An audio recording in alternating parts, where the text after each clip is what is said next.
Welcome back, everybody, to episode 13 of Unqualified Sports Talk, where we're going to try to make a not very exciting week in sports entertaining. There wasn't a lot going around in the sports world this week. But there's a lot of things that had just happened. There's a lot of things coming up in the sports world that we're excited for. We're going to try to fill in the gaps in between there. But you know how we roll here. We always start off with the NFL. And, last week we kind of were consumed with the draft and dissecting the picks and talking about who we liked and didn't like from that draft. But also something else draft night kind of happened. And we were hesitant to talk about it just because we didn't know the true validity of what was going on, if it was real. But it seems to me like it's pretty freaking real. And that is Aaron Discount Double Check Rodgers is looking to be out of Green Bay ASAP. ASAP. But yeah, he's trying to get out of Green Bay, guys. How we feeling about that? Wildly surprised, but also at the same time, not surprised whatsoever. Yeah, I mean, it depends on the side, honestly. What does that mean? Well, for Rodgers, I mean, he has reason to be fed up. Well, from what it seems like he's unhappy with the way that the roster is being constructed, the way that the team is being run. Even though, he is the beginning, the middle, and the end for that team, and they will only go as far as he can carry them. Like, I guess he feels as though he's not being prioritized in decision making, which is entirely fair. So obviously for Rodgers, like, this is like, I'd have no shame on him. None at all. Yeah, none. And I don't necessarily blame him. But for the Packers, I mean, this looks bad. Obviously. It looks like you just can't take care of your franchise quarterback. I mean, you look at Tom Brady down in Tampa. Oh, here's Gronk. Here's AB. Here's Leonard Fournette. Like, here's every starter from the Super Bowl back. Yeah. Hey, we're going to go out of our way to get you what you want, how you want it. You know what? This is your team. You're freaking Tom Brady. Yeah. Aaron Rodgers. Again, Aaron Rodgers is freaking Aaron Rodgers. He's generational talent. Like, give the man what he wants. Don't draft a replacement the year he wins MVP.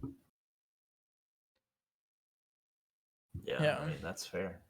Yeah, you just look at their draft history from like the past 5 years. I mean, how many years have we heard the story of like they don't draft offense, and then last year they finally, for the first time in I think it was like 6, maybe more years, drafted offense in the first round, and they drafted a quarterback. Like, who didn't step foot on the field. Yeah, exactly. Yeah, and he wasn't informed of the decision. He wasn't brought in. He didn't find out from the team. So it just looked bad, which no shame on Jordan Love. Like, he was brought into this situation. Yeah, he can't do anything about it. And, we hope he's the next great. But yeah, it really does look bad. Yeah. And I mean, like, I was looking at it a little bit on the draft night. A lot of those players that they drafted last year and then also the year before have played less than like 20 games, 20 snaps in their careers, in some 1 year and some 2 years. AJ Dillon being a little bit of an exception to that because he did get to play. AJ the quads Dillon. But it's just like, one, they're not even drafting offense, and two, they're not drafting quality offense. Yeah, and I mean, this year they also picked 29. They went defensive back. It was Eric Stokes, right? Pick too. Yeah. It was kind of a reach for a lot of people, and I think it was either the third or fourth round that they went wide receiver. But here you go, Aaron. Yeah. Here's the third or fourth round receiver when we could have had something for you maybe in the first round, but instead we got a DB. Like, I don't know. a guy that's not going to come off the bench a lot for the first season, probably, my guess. So He needs to bring back AJ Hawk, even though he's on defense. Bring back broken leg Greg Jennings, and they got themselves a Super Bowl team. yeah, I, Just with them two. all under the I umbrella mean- of Big Bob Tunyon. Big Bob. Bob. I don't really necessarily disagree with like how they're drafting. Like I think having a transcendent quarterback means that you can afford to pick on defense, but the problem is you're picking on defense every year and you don't have a good defense. There's a problem there. That's true. Yeah. They had a Like good defense for if what, you're like not half of the drafting year? well, I mean, they do have if you're not they do drafting have well, then it doesn't matter. they do have Devontae, so wide receivers kind of checked off at least wide receiver 1. Yeah. And they well, they, the they, I mean, they the can make complaint is that they just bring in, whoever. Alan Lazard. Yeah, Richard Rogers. Yeah. He wasn't. What's he? Valdez Shut up. Scantling, who has Bob Tunyon went to Indiana State. Like, can you get anybody more random? Exactly. It's kind of awesome though. Which, of course, I'm sure he's glad he has Devontae Adams, but also at some point, Yeah. of course. But I don't know. As an organization, it makes sense to me because you do have Aaron Rodgers, so you can afford to do that because he can throw to literally anybody. He's shown it, and he literally just won MVP with Yeah. everyone on offense. It's True. just, I don't know. He really does need like another threat though, right? I mean, look at the two, in my opinion, most dominant teams and quarterbacks in the league, Mahomes and Brady, Bucks, Chiefs. Obviously, the Buccaneers offense is full of weapons, right? Godwin, Mhm. Brown, Gronkowski, Mike Evans, full of weapons for the passing game. And then Kansas City, same thing. Tyreek Hill, Mecole Hardman, Travis Kelce. Like, you're talking about good receivers. Maybe not in the Super Bowl for the Chiefs, but that's neither here nor there. But then you look at Green Bay, and they've got one guy in Devontae Adams that's consistent. And then you've got Valdez Scantling, who might catch an 85-yard touchdown or drop 5 passes. And Alan Lazard, who might play. And Big Bob Tunyon, who might stretch on the 1-yard line. Like, Yeah. you're not working with a whole lot there, and it kind of brings back Brady and New England vibes from the last few years there. So, Well, I mean, a little bit on that note, like with the Chiefs, obviously their two big guys are Hill and Kelsey. I mean, Travis Kelsey was a 3rd-round pick, and Tyreek Hill was a 5th-round pick. So, like, there's of course correlation, but there's no direct thing that says drafting offense in the 1st round means your offense is going to get better. yeah. Like, it's making good picks, player development, and obviously having a transcendent quarterback will never hurt. I don't know. It's a tough situation, and get him out. Free Aaron Rodgers. Please. Let him cook. But where? I know we didn't necessarily say we were going to talk about this, but where? Like, what is the target for Aaron Rodgers?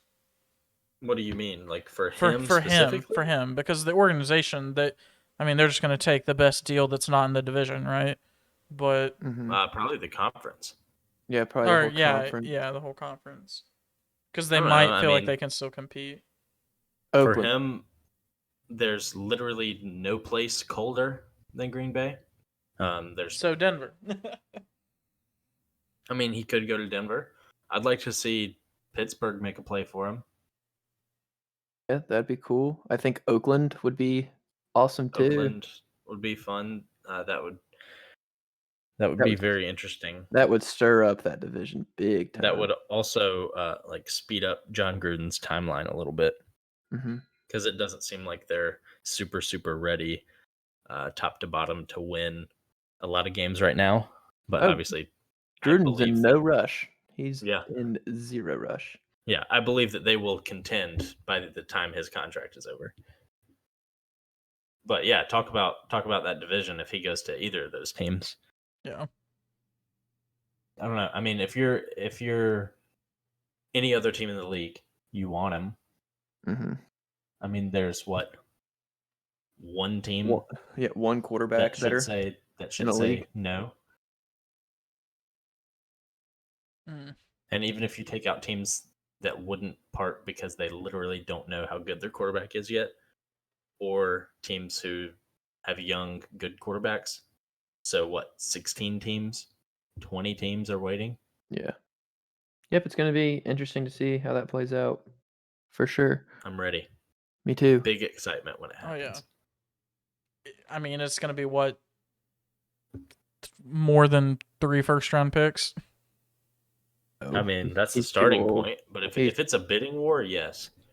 No, it's not going to be as much as we think. Because teams know that they have to get rid of him or he's probably not playing. That's a good point. Yeah, but again, if it Yeah. gets to where it's a bidding war, then who knows? Yeah. Brett Favre has already come out and said that he very much believes that if they don't trade him, he's not playing this season. Which is wild. So, and I mean, if you're them, you might as well trade him and get something for him. Yep, it's going to be a first and like a third probably, which sucks, but I don't know. I mean, I expect to see multiple firsts at least. we'll see. But you We'll never see. know I with don't these think stupid of any trades. way you could stir it. You never know. Well, Yeah, guys, that's fair. now we're moving back on to the subject that happened last week. The NFL freaking draft, 7 rounds of the best day in American Highest history. action. Even though it was 3 days, it was the best day in American history. Over the course of the 3 days, there were some good picks and there were some bad picks, and there are some picks that were going to make differences on day 1. Guys, give me one player who you think is going to make the biggest impact for their team right off the bat, day 1. Corson? Sure. I can go first. Well, I did 12 Lawrence. I don't want to be that guy. So I'm taking who I thought was one of the better picks on day 2 was Aziz Ojulari, who went to the Giants. And the only reason I pick him and the only reason I like him is because, well, he's an edge rusher and he plays for the Giants. That's it. That's all you need to know. So he's the next Michael Strahan. He's the next great. He's the next OCU Michael Manura. Strahan, OCU Manura, Justin Tuck. Jason JPP. Pierre-Paul. JPP. Guys, And, I mean, is that defensive line you? Yeah. The Giants are definitely defensive line you. That's wild. But yeah, he's big, he's quick, and I think he can make a difference easy and rack up a few sacks more than he's expected in season 1. Could be a steal. Maybe not RDPOY, but Okay. So he's not Lawrence Taylor, but he's pretty close. yeah, he's pretty close to Lawrence Taylor. Sweet. D-line you, baby. D-line you. That's pretty hilarious considering the condition of their field is terrible, so you'd imagine that everyone was just falling all over the place, but whatever. Tearing their ACLs. Yeah. That's more sacks. Yeah. Wait, was that the Unless 49ers that everybody was tearing their Yeah. ACLs against? Yeah, they played 2 games on that field and everyone was hurt. That's right. Yeah. Rip Nick Bosa, but Either torn ACLs or high ankle sprains for like yeah. 8 people. Yeah. Somebody else Actually, had a high ankle sprain. shut up. But, well, Bryce had one time. I did. does that make Alright, you an athlete? Yeah, it makes me LeBron. I Oh, am an athlete. sweet. More than an athlete, Sweet. actually. But That's what. I'll go next. My Giga Impact rookie of the draft is Asante Samuel Jr. Junior. He's a little bit undersized at 5'10", but Junior. he more than makes up for it in his playmaking ability, in his IQ, in his thanks Carson, in his coverages. The way he can press receivers is awesome, and obviously, you have the name Asante Samuel, so obviously you have freaking NFL genes, and I'm sure you've been studying the game since you were not even born yet. So I don't know. He probably has everything that he needs to have in the head, but also he has the freaking physique to be a freaking beast. Even though he is, like I said, a wee bit undersized. But what Denzel Ward's 5'11". A lot of corners are undersized, so he'll be fine. But I'm excited to see him play day one, replacing that spot that Casey Hayward took up for a long, long time down there in the San Diego. Are they in San Well, Diego? They're in LA now. Yeah, but they're still in San well, in Diego. San Diego. They have that Yeah. nice new stadium in LA, but they're really still in San Diego. I've never met a Chargers fan. Well, I mean, that's why they're the worst fan base in the league or in all of sports. For a point of time, the Chargers were my dad's favorite team. Fun fact. So you have met a Chargers fan. Not a real one. Okay. Okay. All right, Austin. Interesting. Well, you said you're Giga Impact rookie, so mine's going to be my Giga Drain rookie. That was a joke. But Giga kick. thank you, Carson. Thank you. But That was me. My mic fell over. oh, sorry, Carson. Thank you, Bryce. Yep, no problem. I Everyone. don't have I can do it ears too if you want, anymore, ladies and gentlemen. Let it be known. But my Impact rookie is going to be Travis Etienne, teaming back up with Trevor Lawrence. I think that, honestly, this pick, okay, this is going to be a super weird comparison. Like, unbelievably weird. But I think that he could have a Devin Hester-esque impact. I don't know what that means. It means he can return punts for touchdowns. I do think that they'll try him out returning kicks for a little bit. And also, I think, like, I don't know. Whenever I think about Devin Hester's career, right, it's always, obviously, kick returns or punt returns, right? But I think about those as, like, momentum-shifting kind of plays, right? Because they don't happen very often unless you're Devin Hester. And they just get everyone fired up, right? And I think that's the kind of role that he's going to fill in this team. He's going to catch a screen pass and take it 75 to the house, right? Like, it's going to be that kind of that kind of play. It's not going to be your 2 yards, 3 yards, 5 yards, like grind it out kind of style. He's going to come in whenever they need a big play or a spark. And I'm excited to see that. And hopefully he gets more touches than just screen passes on third down like it's Madden, but we'll see. And I think him being with Trevor Lawrence is all the better. Austin, speaking of Madden, Devin Hester is the only player in Madden history to have 100 speed. What attribute is Etienne going to have 100 since he's going to be Devin Hester? Acceleration, easy. All right. Yep, he does have a freaking burst. So he's going to be able to put his foot in the ground, and by the time your internet stops lagging, he'll be gone. Boom. Wow. Boom, touchdown. So one cut back. Tutty. Buggy. One cut back, just like well, not exactly, but I understand. That's kind of breaking the rules like Bryce does. I don't do that much. Anyway, but can you imagine if they just handed the ball off to Devin Hester? I imagine it would have went well. Dude, I probably tried to put him at running back a million times in Madden 08. And I would always do those fantasy drafts where I was in control of all 32 teams, and I would just make every other team that I didn't want to be just draft awful. And yeah, that's interesting.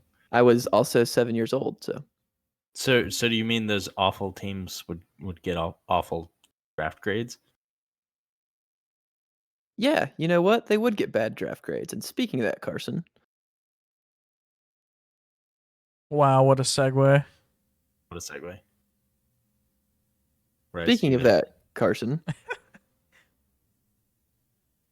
Speaking of that.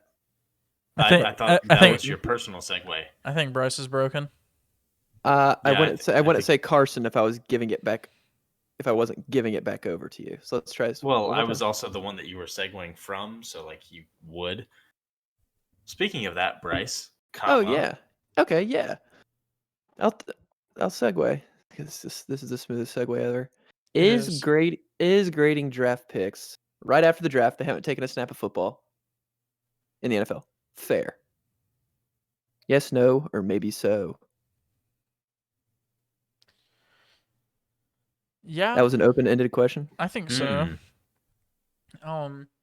I think that maybe the quality, or excuse me, the quality of the grades that we've seen is not that great. Like the people that are doing it right now are maybe a little off their rocker, but I think it's fine because as long as you're evaluating off of did they take best player available or did they pick for position of need.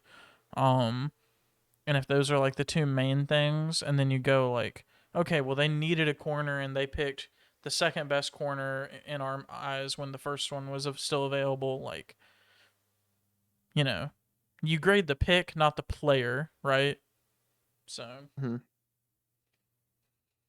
I think that's fair. I don't think it's a great system, but because obviously you don't know how it's going to turn out, but Yeah, I mean, yeah, that's what I was gonna go off of. Is it fun? And do I read every single one? Yes. Yes. Yes, it's so much fun to read it. But is it fair necessarily? I tend to lead on the other side, saying it's not fair. I mean, how many times, at least a million, have we seen a bad draft grade and they turn out to be studs? Like, obviously, I'm a Bills fan, so I see a lot of Bills stuff. And even drafting Stephon Diggs in the 5th round, a lot of people had bad grades on that. Like, how do you grade somebody being drafted in the 5th round that probably nobody knows about? You can't grade that kind of stuff, and then they turn out to be a top 3 route runner in the league and leading the league in receptions and yards. Like, you don't know anything yet. They haven't played a snap of football in the NFL. Um, there's, I mean, countless examples of that. Are there also countless examples of people being right about draft grades?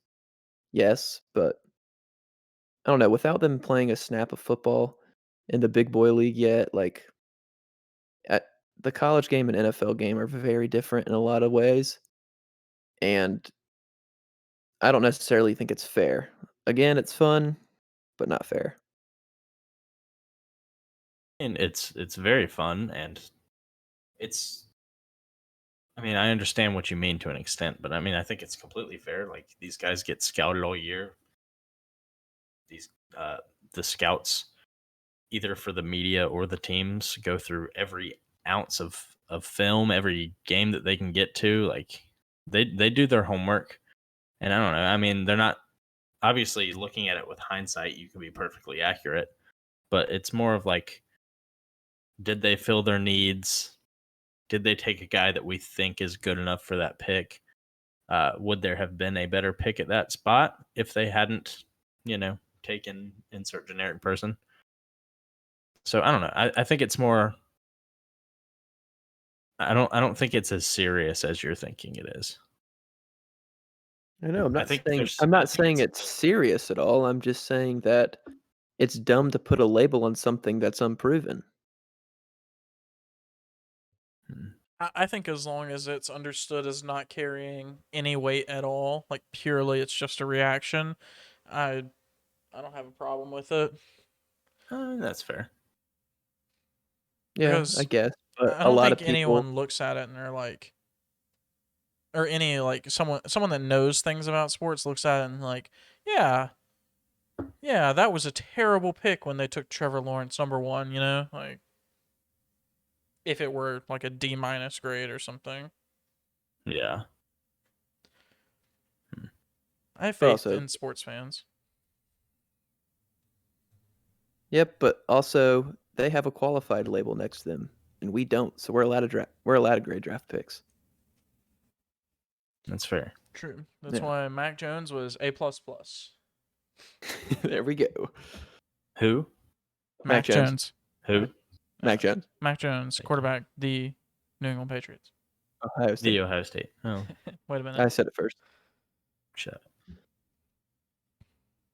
Wow. Boo, boo, boo, boo, boo. I don't know what that means. Is that but the- that means moving on. I think that's channeling the NBA. That must be the NBA Yeah. theme song.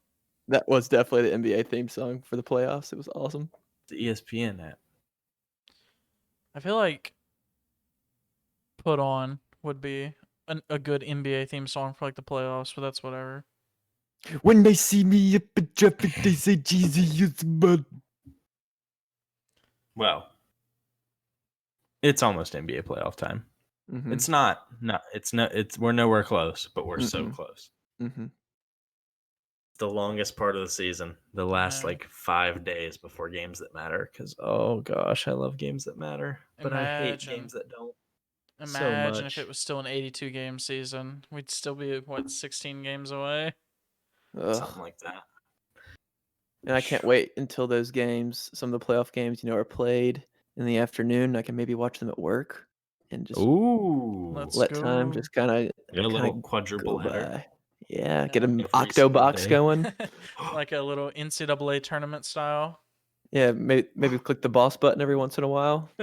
Oh, boss baby. Put on a I don't- VR I don't- headset and watch it courtside. Does everyone know what a quadruple header is? That means 6 games at once. Yep. Thank you. I thought that was like a blackhead, but there was it like bursted 6 Yeah, times. yeah. Okay. Yeah, so- of course. All right. That's News in the gross. NBA this week.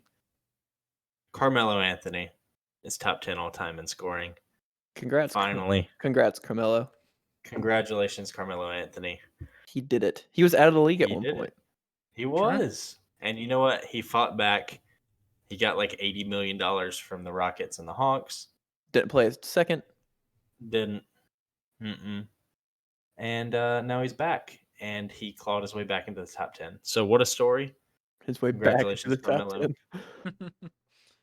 And yeah, now he's further entrenched as an all-time player. So, congrats. Congrats. We're excited for you, Carmelo. Is he the only player in the top 10 with what? How many scoring titles does he have? One. Does LeBron have a scoring title? Probably not. Yes. I think he does. He definitely does. I'll ask the stats guy. Okay. But from Carmelo, it's just a note. Congratulations to LaMelo Ooh, having an sneaky actual transition. award-worthy season. LeBron James does have a scoring title. Just one. 08. Okay. LaMelo Ball is going to win Rookie of the Year, no matter what. He's been the best rookie. He's been the most exciting rookie. He's been the one with the biggest impact. And I love him, so you can't tell me that I'm wrong. Can I interrupt this segment for a second and just give a crazy stat I'm looking at right now? Our stats guy. Bless you. Our stats. Thank you. Our stats guy told me. No one who's won the scoring title has won a championship since '99. Wow. Congratulations, Steph Curry, this year. True. Yeah, true. And that was Shaquille O'Neal in '99. Wow. Well, hey, congratulations, Shaquille O'Neal. But back to the real sports news. LaMelo Ball, Rookie of the Year. He's going to win MVP within the next 5 years. But what do you think about? I guess this can go into more of a broad question of like injured players still winning like awards races. Like what would be, I guess, the point for you to completely disqualify somebody from an awards race in terms of games missed? Well, I mean, I didn't discount Zion his rookie year to win Rookie of the Year, and he only played 20 I thought he games. should have. He only played 20 games. So if that tells you anything, I guess they can sit out 60 games of the season and still win Rookie of the Year, some award. So I don't know Trust what me, the you're limit talking is. Zion, I'm talking. But yes, LaMelo can absolutely steal Rookie of the Year. All you need is a freaking brand name, check. Flashy plays, check. And be freaking good and, have your stats kind of equate to Rookie of the Year material. Even though he was out a sixth of the season.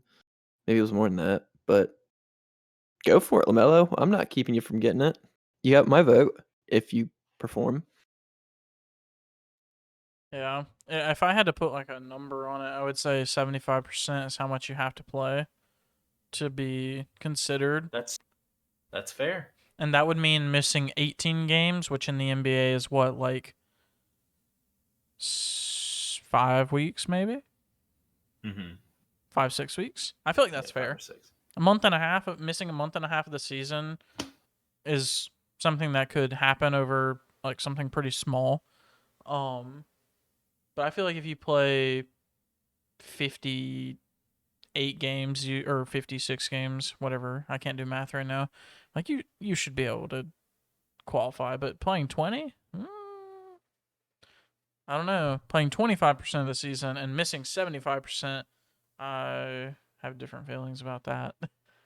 But I think it's LaMelo's award. I mean, Yeah. Anthony Edwards is going to be absolutely punching the air on the award night, but you just can't compete with the type of superstardom that LaMelo has achieved, not necessarily Already. on the court, but in the eyes of people. Mm-hmm. And the ESPN Hornets worships him like a god. Yeah, the Hornets announcer also helps because he just has the greatest Del reactions Curry? to anything. Freaks out. Just Del Curry. the most basic Miles Bridges dunk, he just flips the table and Bill's elbows through it. And then throws up. Miles Bridges is overrated. He's freaking good because he can dunk. Airbnb. Oh, he can dunk. But yeah. But speaking of playing NBA Congratulations, games, LaMelo. yes, congratulations, T's and P's to Anthony Edwards. If you're in the Minnesota area, give him a hug. Maybe not, but please. try to give him a hug. That'll be legal very soon. Yes. But speaking of playing games, we talked about the NBA season being shorter, but in one way, it's actually longer this year because we've got a little play-in. Whoa. A little play-in tournament this year. Oh, play-in tournament. Whoa. But LeBron hates it, and he thinks it's stupid. But it's not because it's exciting. Yeah. It's so exciting for the fans. Maybe not for the players. I know. But it's so exciting for the fans. Yeah, what the frick? Sorry, LeBron, you're my favorite human being in history, but I am so excited for it. Especially, with the 6 and 7 seed getting another chance playing the freaking winner of the. You mean 7 and 8? You know what I meant. But guys, we just get more basketball and implications are on the line, and it's single/double elimination, and it's gonna be fun. I'll be very, very excited to see NBA basketball in a winner-take-all situation, like Kinda. 3 times in 4 nights, or 4 times in 3 nights. Sorry. Yep, it's gonna be so much fun, and my eyes will be glued to the TV. Yeah, it's definitely a very good pick-me-up. It's like it's going to be a on-the-line analogy, but it's like a shot of heroin after you've been taking the SAT. Because not that any of us have ever, Connor, but not that any of us have ever done heroin here, but the NBA season is just so like boring, drawn from out opening week to the last part of the season. And then you get to the first round of the playoffs, and who really gets super excited about the first round of the playoffs, right? Bryce. Like, I mean, the 4-5 matchups are usually okay, but it just depends. Wasn't 4-5 this past year? Donovan Mitchell, Jamal Murray. That's a stats guy question. That was actually a history fun series. But usually it's like 5 out of the 8 first round series are sweeps or 5 games. Yeah. Mm-hmm. Anyway, it's fun. It's basketball with implications. The 7-game series can make for some not fun games or some not exciting games. But the play-in game is absolutely the hardest drugs that we need. So. Sorry, LeBron. We love the play-in. It's I'm not gonna say it's a good idea, but it's fine. It's a good idea. I mean, why not try it? Just why not? That's fair, but like expanding the tournament to 128 teams. Why not appeal to appeal to audience is all that you need, Yeah. and this That's, is. I mean, that's true. The more appeal to audience, the more money, the more the players get paid. Yep. So That's true. who cares? More endorsement money. And then it's playoff time. ESPN Yes, app. sir. ESPN app, and it's playoff time. What in the world are we looking for in the playoffs? Donovan Mitchell, Jamal Murray can't happen, sadly, because that was actually awesome. That was the duel of the fates. It It was the was. duel of the fates. That It was really up there was. with Obi-Wan and Anakin. I know. That was up there Wow. with Obi-Wan's spin in episode 1. That was 4. up there with Oh, Thanos. sorry, episode 4. It was the first Thanos one. and the That confused me. Avengers. Oh, when he snapped, but then later they snapped. Whoa, Mhm. whoa, spoilers. All right, All right. this year, Jamal Murray, Donovan Mitchell, but insert 2 different players or teams, whatever. Hmm. I have a feeling what I'm gonna say is exactly what Carson's gonna say. But I'm looking forward to it. Then I'll go first. Okay. So mine is a little bit scary for me. I'm not going to lie. But that 3-6 matchup in the East right now, it's the Bucks and the Celtics. And I kind of want to see this 60-point drop in Jason Tatum up against Giannis. That doesn't excite me a ton, but as long as it does you, all the power to you. It excites Whatever. me because the thought of them beating them and Giannis still not making it through the playoffs makes me happy. So Me You're telling too. me you don't want to see Drew Holiday versus Marcus Smart? Which are the smart twins? Markers. Oh. Not No. this one. Chris Middleton v. Jalen I You're think- telling me that doesn't I excite think you? I think Marcus Smart might be the worst offensive player in NBA history. I don't know. Maybe. That's obviously true. I don't know. Maybe. He's up there with Draymond Green, right? Okay. Well, Draymond Green has a little bit more respect for me now, but I won't say anything about that. Well, Draymond Green also, whether you like it or not, is bare minimum, he is a good playmaker. When he has Steph and Clay on the court. But we don't have to get into that right now. Okay, we don't. We Alright. don't. Okay, I'll now go it's next. fight. Now it's but time to please fight. go. So Carson, I'm afraid you're gonna say this, so I'm gonna say it now. And if yours Okay. if yours is the same thing, we can both talk about it. I want to see a finals matchup between 2 players. And a lot of people say, MVP is a regular season award. But whoever wins this is winning MVP. It's the Joker versus Joel Embiid Oh, Joel Embiid. in the NBA Finals. Could y'all imagine how fun that would be? Literally, I know people say MVP's regular season. Nah. Are you really going to give MVP to the duke it person out. who doesn't win this finals? Are you really going to do it? No. So that would be fun. And I think Wow. there actually would be MVP implications on the line.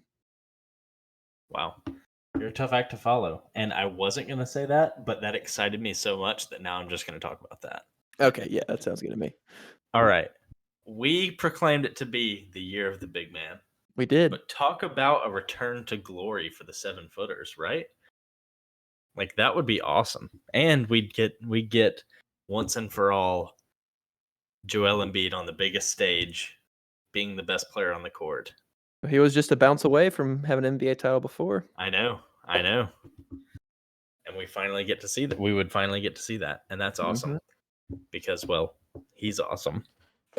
Joel But Embiid. in that situation, Joker and Embiid, who's Godzilla and who's King Kong? Well, I mean, Embiid's definitely Godzilla because he's the favorite, Okay. right? Because I can get with that. I can get with that. yeah, we're just acting as if I haven't seen the movie. Godzilla going in was the favorite. Joel Embiid going in is the favorite. I was going off of physique, and Godzilla is kind of chunky, so I was going for Joker. I But like them big. Yeah, well, that's good. But yeah, I would love to see that, mainly because big men deserve 10 times the respect that they get. And, Seth Curry in the finals. I mean, come on. But yeah, that's unlikely without Jamal Murray.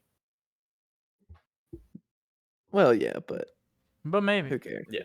But stars are born in March, you guys. That's yeah, true. that's a good point. Stars That's are true. born in March. So on to Bryce's least favorite part of the show. Yeah, I'm gonna go get a sun drop from the fridge or something. All right. Me and Austin get to talk a little bit of baseball. We get to completely derail things. I don't know what that means. I don't know what that means either. I think it has something to do with ironing clothes, but I've never been on a train. Interesting. I I don't think I have either. Well, then you can't make that Unless you reference. count the one at the mall whenever we were kids. I did. I've never been on that one either. Missing out. I want to go now. We can do it. I mean, I'm sure it's coming back soon. COVID and all that. But anyways, comeback. No comeback. No hits. All right. John Means threw a no hitter against the Mariners. That was tough. He did.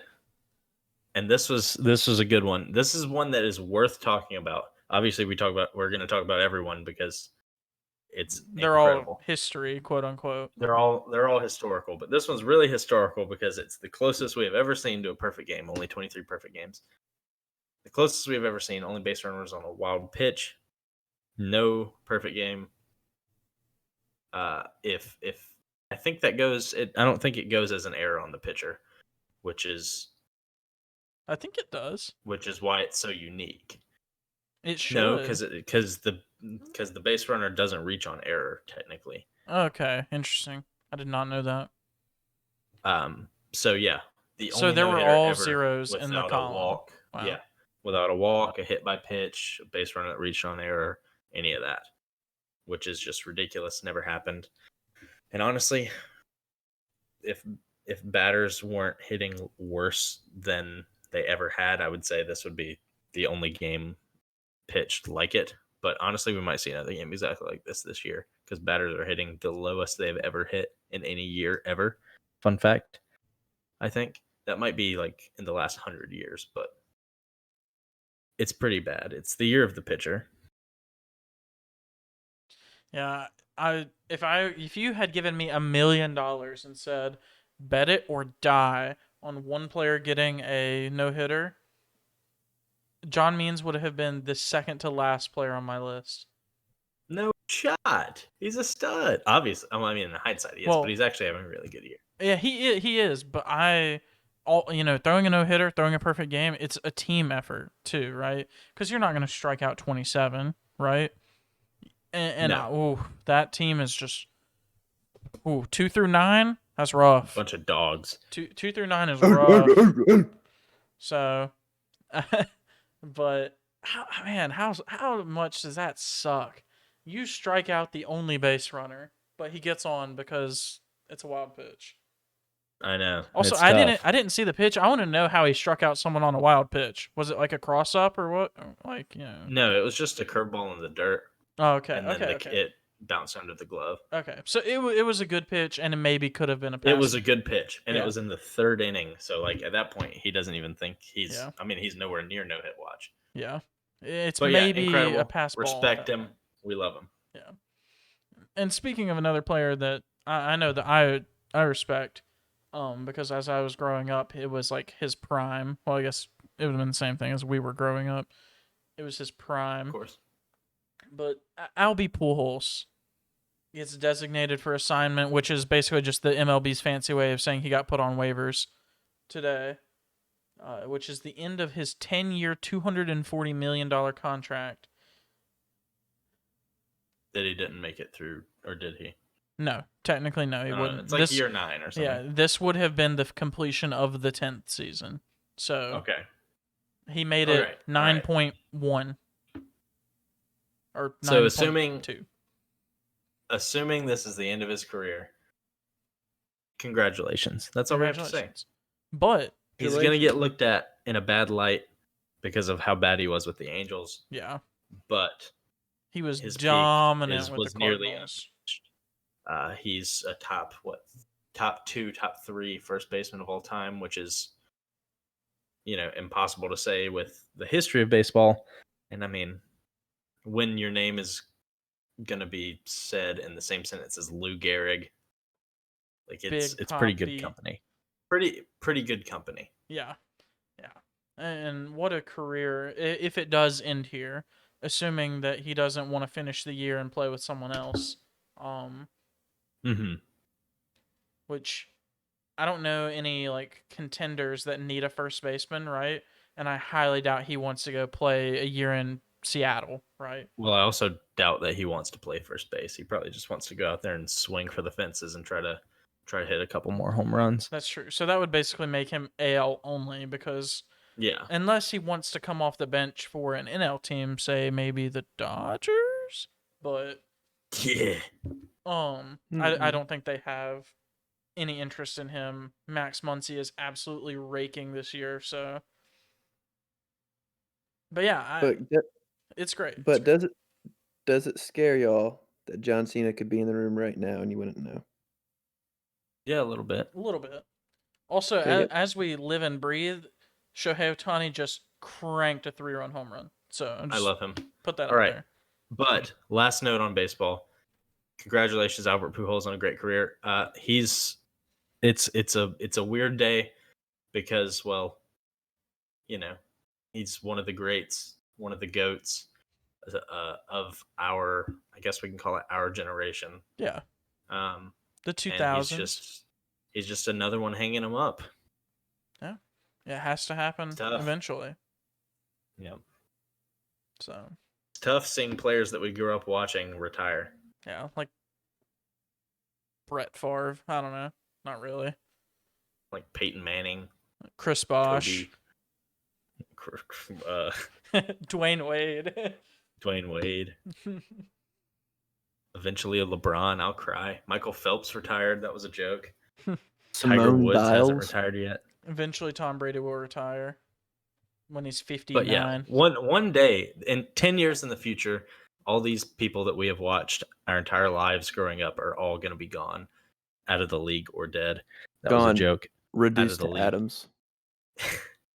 And it's a sad day. But congratulations, Albert Pujols, and that's enough baseball. Bryce, you can rejoin the conversation. Welcome back. How was the sun drop? I didn't get it. I was kind of staring at this bowl of empty, or not empty. I guess popcorn kernels aren't empty, but no, it's just empty. It's just popcorn kernels. Just eat them. Well, if all the popcorn kernels are in the same heat, why don't they all pop at the same time? We need to call Bill Nye. I don't know. Me either. All right, Carson trivia. Everyone's favorite part. Stats guy probably board. All right, we've got a lazy trivia week, but I want to give you all a shot of actually getting it in honor of the NFL draft. How many rounds were in the first ever NFL draft? What? Good luck. If you can give me the year, that'd be fine too. I'm going to go 72, final answer. 72? 72 rounds. Mm-hmm. Okay. The first NFL draft?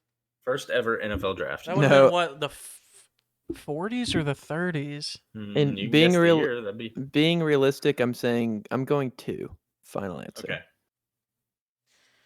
2, okay. See, that's the question is it a lot or is it a little? Is it more or is it less? Okay, I've got it. Okay. 1942. Oh man, that was the year World War II started, wasn't it? That's gonna... No. It wasn't even close to the year World War II started. I think that's when America joined the war. Or yeah. So when it started for us. Sorry, yeah. When it really started. Yeah. I completely lost my train of thought. 1942 first NFL draft, and it was 12 rounds. Okay. So obviously neither of you were anywhere close. It was in 1936. Okay. Each team picked 9 players, and there were 9 teams. So 9 teams, 9 rounds 81 players. Quick math. in 1936. 81 Wait. players. So Price is Right rules and I win. Yep. Price Let's is Right go. rules. Dang. Always Price is Right rules. Wait a minute. 81 players? There's like 81 players on an NFL roster now. That's crazy. I know Well, there's this was not, also the but first ever. So yeah, that's true. But they only got to draft 9 players. So let's think about that for a second, because they definitely didn't play with 9 at that point, right? They definitely played with 11. yeah, well, this was obviously there were other players in the league. This is just the But, draft. Oh, yeah, quick note, duh. just to date how far back this was in terms of football. Someone was drafted, and their position was wing back. Wing back. Wing back. Please take a guess as to what that means. None. That sounds like some wishbone offense type of stuff. There were wing backs, tailbacks, fullbacks, blocking backs, and backs. Ah, yes. I love a good back. Back Guys, I in don't the know. good old Guys, days. I don't know. I think this is my first time ever thinking about this. Why in the world is back at the end of every single NFL position? But it's Quarterback. running back. Full That's fullback. Wide Because they're at the back. back. That Because was, they're at the back. at that point, there wasn't there. It also wasn't called tight end, right? It was just called end. Yeah, it was just called end. Weird I knew that one. times. I'm like 90% certain wingback though lined up off the tight end or the end though, like the wishbone style. I think I played enough Army Navy games in NCAA Yeah, football. it did. Okay, That was the wingback was basically parallel with the quarterback. gotcha. Speaking of Army Navy, I'm going to that game this year. It's gonna be fun. Really? Let's go. Wow, congratulations. Congratulations. But yeah, so 9 rounds, but that was just a draft related trivia question, and I thought the wingback thing was hilarious because what in the world? Yeah, for real. Now it's time for everybody's favorite segment. Literally Dick my book. favorite. Hook'em picks of the week, Carson. Hook 'em picks of the week, baby. Let's go. All right. A return to glory this week. A 3-0 week. Mhm. Tuesday, Segment. May 11th. 7:30 p.m. on TNT. NBA on TNT. Charles Barkley.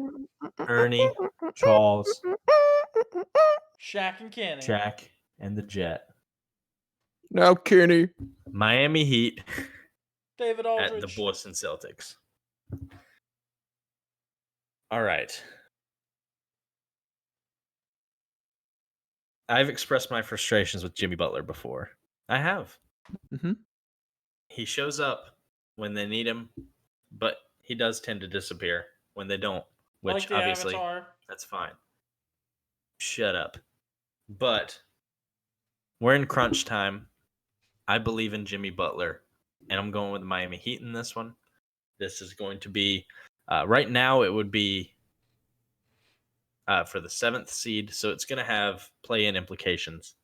But I expect the Heat to win a playoff series, and I expect them to beat the Celtics on Tuesday night. Hook 'em. Hey, I have a question. Yeah. If you win the playing game, did you win a playoff series? No. No. Okay, next pick. It's extended regular season. Yeah, Okay, I think so. okay. I think technically, yeah. All right. Okay. And then simultaneously, our first ever simultaneous pick. This game is Tuesday that night at 8 p.m. Angels at Astros. Hate the Astros. They're a bunch of filthy cheaters. take away Altuve's MVP.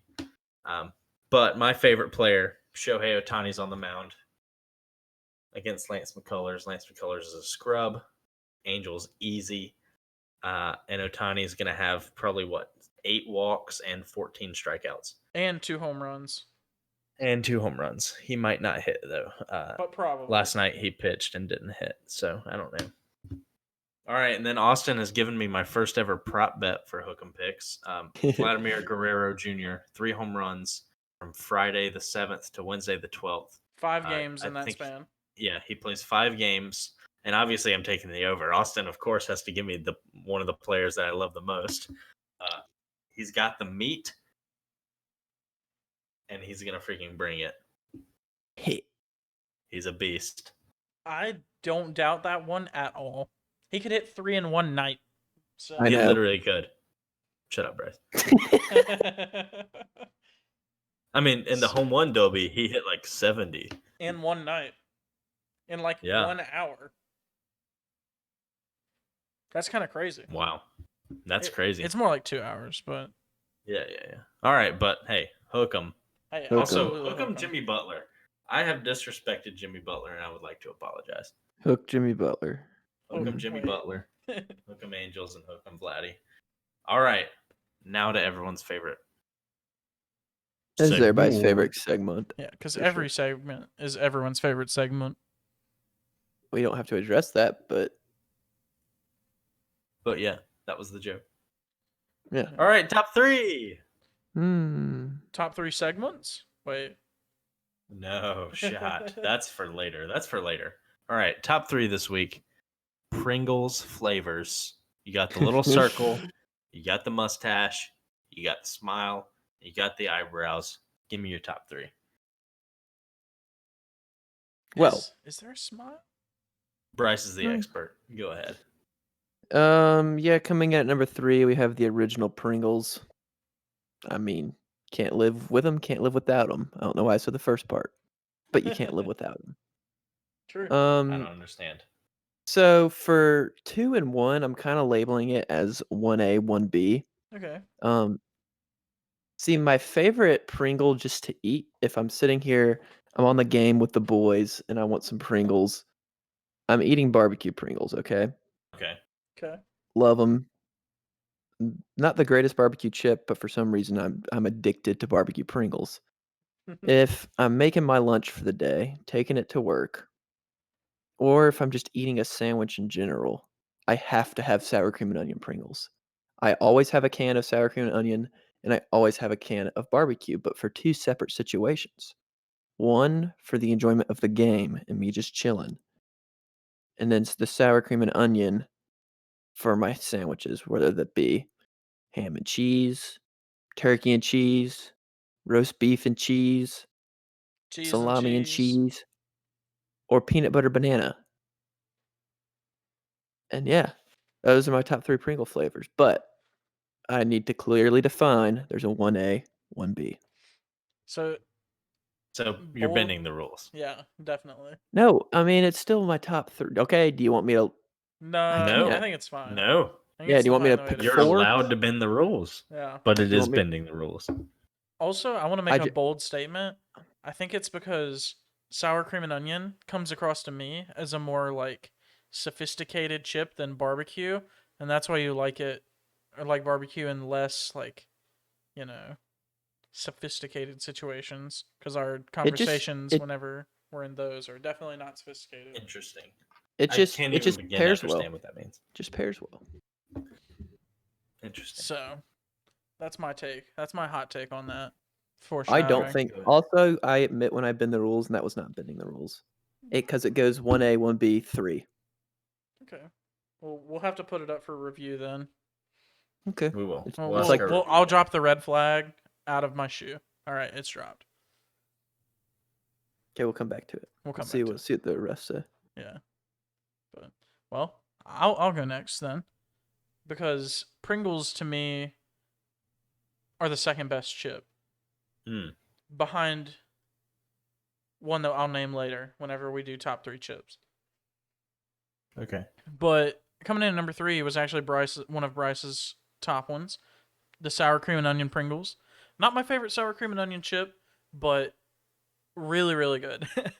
Whenever I learned that they started making like non-original chips, that was the first one I was like, please.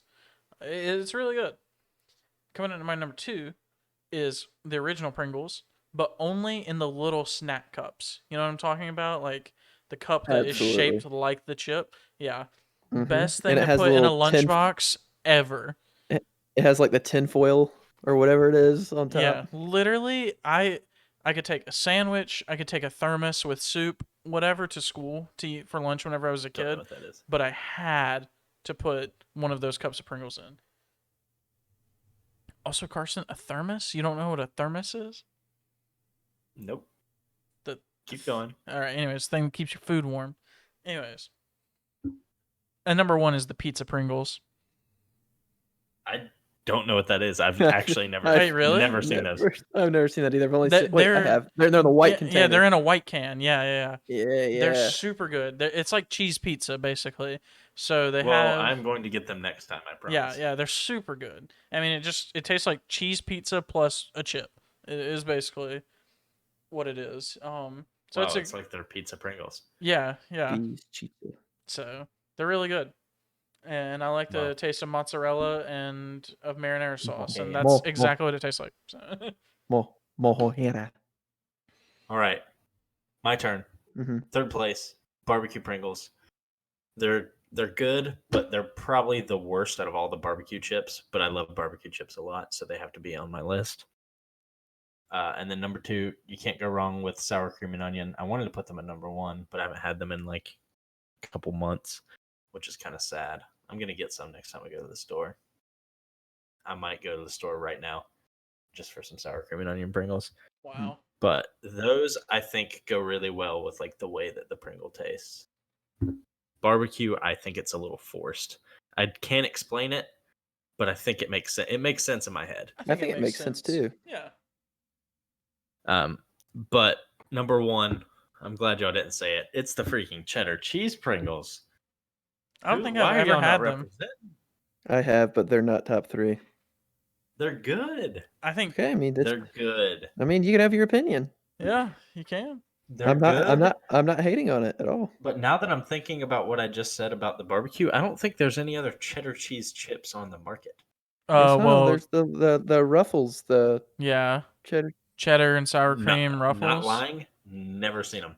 Oh, Also- yeah, those. But those are like the sour cream ones. That's Also, awful. No, there's this thing. I think Pringles is cheddar and sour cream as well. No, they have There's- just straight cheddar, and they have They cheddar and do? sour cream. They have both. I Yeah. don't. Ah, I don't okay, know. okay, I'm okay. confused. Also, I just Some want of to take a second. Top 3.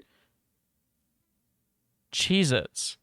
That's your cheddar cheese chip. Like Cheez-Its. That's more of a. They're, That is not a chip. Cheez-Its- That's not a chip. That's not a chip. it's like the perfect balance between a chip and a cracker. That's a perfect those definition. those are the Cheez-It grooves though. Those are Oh, cheese those. curry. That's the definition of in between a Cheez-It, a cracker, and a chip. What? Oh, cheese. It It's is like right a- in the middle. It's like a triangle, but they all go to the triangle's equilibrium, whatever that means. It's like the primary colors, but gray. And Cheez-It. Okay. Yeah. Okay. But top 3, everyone's favorite. But now on to everyone's favorite. Everybody favors Hot- that. Return. We might do this more than we think we do, but it's making a return. It's been a while. Hot take in celebration of Chris Paul's 36th birthday. Happy birthday. Is he? Happy birthday. No, this is a hot take. I'm forgetting how it works. Chris Paul is the best point guard of all time. Debate. Oh, he absolutely is. What? In the modern era. In Yes. the NBA we're playing in right now, I mean, Chris Paul's what you need in a facilitator, and a decision maker, and a passer, and a scorer. I mean, he's the definition of leading a team, right? I mean, I would say that the NBA that we're playing in right now, he's absolutely the best point guard. But you look at all of NBA eternity, I'd probably put him at like 3 behind John Stockton, who's the true point guard of all time. He's the definition of point guard when you look him up in the dictionary. No debate there. Number 2, I would probably have to say Magic Johnson. just because he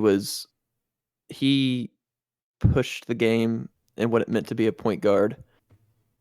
He redefined what a point guard basically is and made way for what point guards are now. So,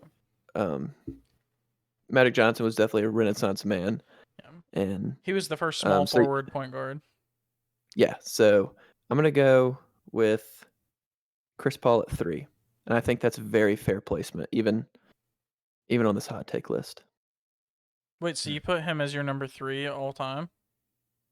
Yep, for this hot take list, he's number 3. all Oh, time. interesting.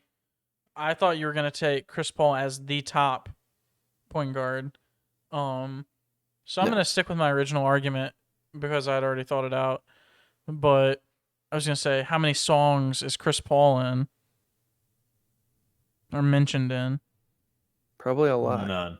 I'll wait, but I can think of 2 right off the top of my head.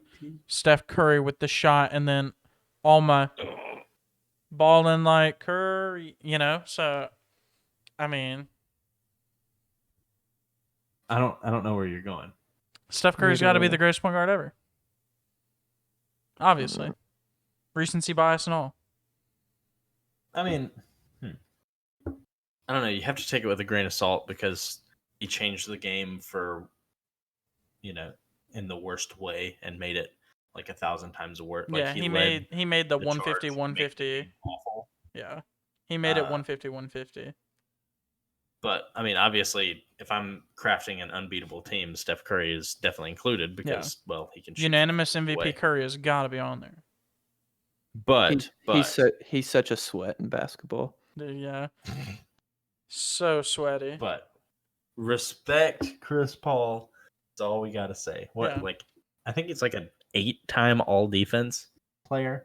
Mm-hmm. And he's not big. You don't get that anymore. Like, he is not a big-bodied guy, so playing defense he's got like fight. that. He's a leader, and he's freaking good. And he's played his entire career in the West, right? And he literally does fight at Rondo. Yeah, he does. And he was forced to play through the Clippers curse, so all the respect in the world to CP3. Yep, and happy birthday, Sam Decker. Happy birthday! What? It's Sam Decker's birthday and Chris Paul's birthday today. So not quite the one that you gave us on the unreleased episode, but that's well, a little bit out of nowhere. It also is Steve Smith's birthday, except the giant Steve Smith. I would like to point that out. Oh, yes. so not Panther Other Steve Smith. No, giant Steve Happy Smith. birthday, other And Steve Smith. I believe I have his rookie card back at home, so it's probably worth $1 million. Literally. Wow. Wow. Talk about a segment. Yeah. Talk about an episode, though, honestly. It was a good episode. For not having much content this week, like we got some good points across, I think. Yeah. So many interesting things always come out of this podcast. We want you guys at home to know that most of what comes out of our mouths is completely unplanned, that we just kind of roll with it. That's not necessarily true, but I like to think that everything that we say is just the first thing that comes to mind. Just because that's funny and that's content. So, and we know a lot about good content here at Unqualified Sports Talk, because we don't know a lot about qualified things, and everyone knows qualified is not as good as good content. So, amen. Just putting that out there. But if you like the episode, make sure you give us a follow on our socials. They're pretty easy to find. We have the greatest man-made logo ever. I'm just going to put it out there. Mm-hmm. It's not entirely true, but it works and it fits us.